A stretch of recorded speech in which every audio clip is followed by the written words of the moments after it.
The value of values. Corporate values can be both powerful and problematic. We caught up with Dr. David Cohen at the HRPA conference to talk about values.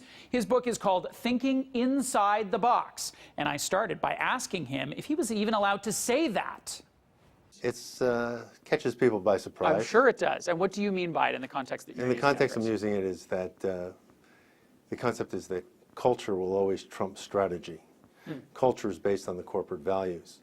So therefore, having a clear understanding of the corporate values and therefore having people understand that as long as you behave within that range of behavior, you'll always be okay. Get outside that box, you will not be okay. And the other part, which is in the introduction of the book, is my grandfather had a box company, and also my father had a box company. And it was my first real look at organizations which were values-based organizations. A personal metaphor for you Yeah, then. so it's personal. Now, let me ask you about values and about the articulation or identification of corporate values. For someone who works in a company that hasn't done that work and put it on a piece of paper, what would you go looking for? How would you figure out what they are? You figure them out by the leadership.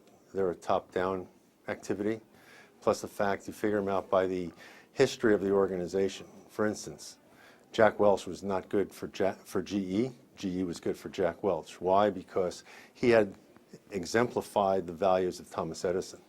So the question then becomes, why does everybody believe that graduating from the leadership school of Jack Welch and GE makes you a good leader at other companies? It doesn't.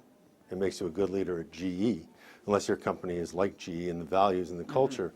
Apropos, Nardelli has recently found out that trying to impose an engineering, militaristic, top-down culture in a retail organization which was entrepreneurial just doesn't work. The now former CEO of Home Depot. Former. Yeah. You talk about... The only problem there is they have the perfect storm brewing because they took one of his people and put him in it to replace him. Right. So, you know, they out with the bad and in with the bad kind of thing. Right. You talk about above ground versus below ground values. What do you mean by that? The above ground values are the ones that are on the back of that business card, the ones that the organization, if you ask the employee in a moment away from work or even at work, they're pretty cynical about because they talk about it, but they don't do any of those things. Those are the ones that are articulated, they use for recruiting, you use as part of your employee brand, but aren't actually lived. The underground are the real values, the things that your culture is based on, because your culture is defined by your values. What repeatedly has served people well to be successful in the organization are the values of the organization, and they're taught from generation of employee to generation.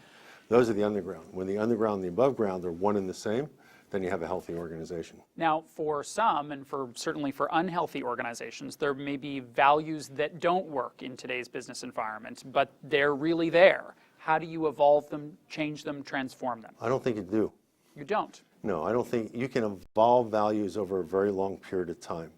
But when, and Nardelli is a perfect example, even 5 years trying to come and impose a different set of, a different culture, values on an organization, it doesn't work. And even 5 years, even replacing the entire leadership cadre at Home Depot, because they were all from Honeywell and GE, he still couldn't make it work.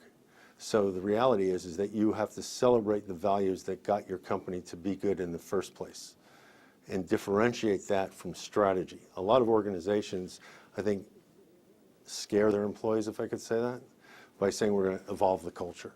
The reality is they're not evolving the culture at all. They're not changing the culture. They're changing their business strategy. So they're going from a quality group to a customer service group. But the values, whatever were there to begin with. Dr. David Cohen, thank you very much. Thank you very much. Dr. David Cohen is principal with the Strategic Action Group.